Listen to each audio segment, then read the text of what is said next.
Plusieurs m'ont tagué hier après le match de Barça contre l'Atlético. Je ne voulais pas. Je fais semblant, mais alors j'ai vu l'état qui devenait encore de plus en plus nombreux. Donc voilà.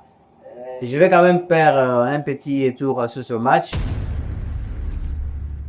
Voilà, merci beaucoup à ceux qui nous suivent. Merci à ceux qui nous soutiennent. Surtout, n'oubliez pas de laisser un pouce bleu sur cette vidéo. Commentez aussi pour nous encourager, mais aussi partager cette vidéo pour élargir notre zone d'audience. Mais aussi, faites un tour sur notre chaîne YouTube Arcade Prism, parce que là aussi, on fait des très bons concepts, des très bons contenus. Nous vous prions de vraiment nous accompagner. Le Barça a gagné. Le Barça a gagné. Il s'est évité un mauvais record. Parce que comme vous le savez, ça fait environ 20 ans que le Barça n'a pas perdu contre l'Atlético en match aller et match retour. Donc déjà, comme au match aller, Sorloth avait tout crucifié en fin de match. Avec ses buts qui a laissé tous les joueurs de Barcelone à terre. Alors, le Barça se devait quand même de gagner. Donc, fallait pas encore subir un revers au match retour. Alors, c'est ce qui a été fait hier. Mais à 2-0 déjà, je me dis, je regarde ma montre, je regarde le timing du match, ça fait 70 minutes. Je dis, oh, c'est fini pour le Barça. Avec 2 buts d'écart à remonter, alors que quand il y avait 0 partout, le Barça a vraiment eu du mal à marquer ne serait-ce que le moindre but. Je me suis dit, non, c'est perdu d'avance, c'est tout, c'est fini, c'est fini. Mais c'était sans compter sur cette capacité à rebondir vite de Barça, surtout avec Lewandowski qui m'a surpris moi-même. Parce que ces quelques derniers temps, Lewandowski vraiment met du temps à marquer des buts. Et il lui faut beaucoup d'occasions pour marquer une scène. Donc, et surtout, il réussit difficilement, un peu difficilement, des gestes assez compliqués. Mais souvent, ces buts, donc la réception de l'amortissement avec la poitrine et puis les mouvements qu'il avait pour marquer ce but du pied gauche. Donc, c'était incroyable alors que l'Atlético était encore sous l'euphorie du deuxième but. De l'autre côté, nous, les Barcelonais, nous étions déjà presque dans le désespoir total. Et c'est là que ces coups d'éclair arrivent et puis ça relance tout. Parce qu'il marque, il court vers le but, il prend le ballon et puis il va le mettre au rond central pour que le match puisse continuer. Et vous vous imaginez, c'est en 20 minutes, hein, c'est en 20 minutes que tout s'est joué avec le Barça. Alors, bravo, bravo, vraiment, top performance pour l'ensemble de l'équipe, bien que la première mi-temps, il y a eu quand même beaucoup de déchets dans les derniers gestes. Hein, non, vraiment. Là où il fallait déclencher la passe qui pouvait amener le danger, le Barça ne faisait que tourner aux abords de la surface de l'Atlético. Comme vous savez, face au Barça, l'Atlético devient toujours la meilleure défense. Il joue vraiment avec un bloc trop bas. Vraiment bloc trop bas. Et voilà. Et surtout avec déjà le premier raté de Lamine Yamal qui rate un but tout fait en première période. Et d'ailleurs, c'est ce qui pouvait mettre en confiance le Barça. Malheureusement, ça ne marche pas. Et aussi vers la 40e, 42e, 43e minute, cette occasion de Lewandowski qui se retrouve presque en bonne position pour marquer ses buts, mais bon, il va s'écraser sur la barre transversale. Et c'est tout juste après que Julian Alvarez marque le but. Somptueux. Vraiment, j'ai aimé le timing. Hein, vraiment, le foot, c'est ça, hein, c'est ça. C'est ça. Je suis supporter du Barça, mais le but de l'Atlético, c'est une masterclass. Vraiment très bien exploité. Ils ont très bien exploité la vitesse, les espaces, le placement, mais aussi les contres. Parce qu'avec un autre joueur là, à la place d'Alvarez, il pouvait peut-être amortir, chercher à bien se positionner. Mais lui, non. Lui, non.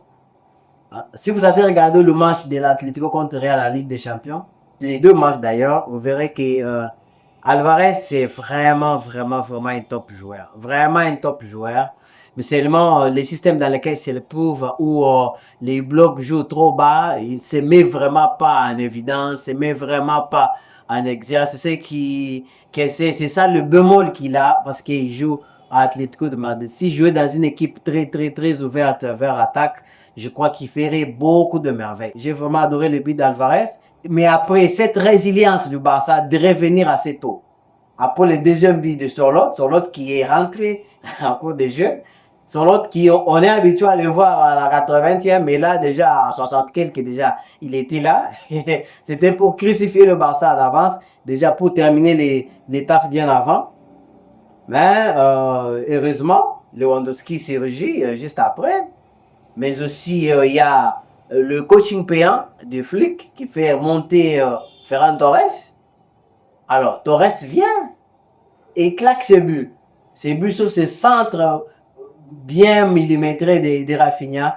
Je sais que parfois, on se base plus sur ces stats pour évaluer les performances de nos joueurs préférés. C'est bon. Mais Rafinha, je vous dis, lui, il ne fait jamais de mauvais matchs. Même s'il sombre tout le match, il sort toujours un éclair de génie, change de situation. C'est ce qu'il a encore fait hier. Très bon positionnement des différents Torres qui marque le but. Alors là, à 2 partout, je me dis quand même, on peut se tenir à ça.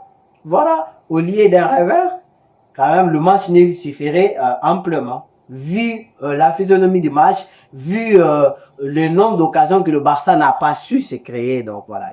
Et là, il y a ces coups de grâce de Lamine Yamal qui n'étaient pas aussi flamboyants. Qui n'étaient pas aussi flamboyants. Malgré, à part les quelques ratés qu'il a eu en première période. Et là, il nous sort cette frappe qui pouvait, je ne sais pas, entre guillemets, être capté, arrêté par Jan Oblak. C'est Renildo qui heurte la balle. Elle change de direction, elle change de trajectoire. Et ça finit au fond du filet. Et là, je vois Flick sauter. Alors, tous les Barcelonais vont sauter parce que là, c'était du Sorloth. C'était du Sorloth. Ce qu'avait fait Lamine Yamal. C'était de l'Atlético de Madrid ce qu'avait fait le Barça. Parce que ça faisait quand même quelques matchs. Le récent match contre l'Atlético, c'est toujours vers ces ultimes minutes que l'Atlético nous sortait soit les buts vainqueurs, soit les buts égalisateurs. Alors hier, la balle a changé de camp. C'est Lamine Yamal qui marque ses buts. Et comme pour dire cerise sur les gâteaux, pour tout couronner, il y a le doublé de Ferran Torres, par la largesse défensive de Clément Lenglet, qui va aller un peu mollement sur la balle. En général, une très belle performance du Barça, qui a quand même réussi à renverser ces tendances de l'Atlético de faire des hold-up, de marquer des murs dans les tout derniers instants. Voilà, bravo. Mais c'est pas aussi bien pour moi de partir sans souhaiter beaucoup de force à Atlético qui pendant cette semaine a perdu les espoirs pour la Liga. Déjà hier, avec cette défaite contre le Barça, ils perdent suffisamment de points, ils perdent suffisamment d'espoir pour la course pour la course au titre de la Liga, mais aussi un peu tôt dans la semaine, le mercredi, le Real est sorti en Ligue des Champions. Voilà, déjà énorme coup dur. Ce qui est arrivé également à Liverpool, la même semaine, il sort de la Ligue des Champions sorti par le PSG au tir au but. Et hier aussi, ils vont perdre la Carabao Cup face à Newcastle. Vraiment très mauvaise semaine pour Liverpool, très mauvaise semaine pour Atlético. Mais c'est ça le foot. Vous pouvez avoir tous les espoirs du monde et les perdre encore le tout en Englandais. Donc voilà, il y a quelques jours on disait Liverpool, la meilleure équipe, imbattable. On pensait qu'elle pouvait tout rafler, tout rafler. Mais voilà, vraiment quelques poussières de secondes seulement, quelques poignées de minutes. Tout est parti en vrille, ils ont perdu l'espoir. Donc, ils ont été éliminés en Ligue des Champions, ils ont perdu la coupe. Et également pour Atlético. Voilà, très belle performance pour ceux qui ont gagné. L'Inter a consolidé sa place en battant l'Atalanta. le PSG qui a encore marché sur Marseille en classique. Donc, 3-1, déjà, ça, ils ont maintenant l'écart de plus, je crois, si j'ai bonne mémoire, de 19 points, si je ne m'abuse.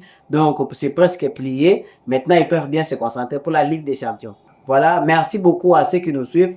Merci à ceux qui nous soutiennent. Surtout, n'oubliez pas de laisser un pouce bleu sur cette vidéo. Commentez aussi pour nous encourager, mais aussi partager cette vidéo pour élargir notre zone d'audience. Mais aussi, faites un tour sur notre chaîne YouTube R4 Prism, parce que là aussi, on fait des très bons concepts, des très bons contenus. Nous vous prions de vraiment nous accompagner. Merci beaucoup de nous faire confiance et à très bientôt pour un nouveau débrief. Bye!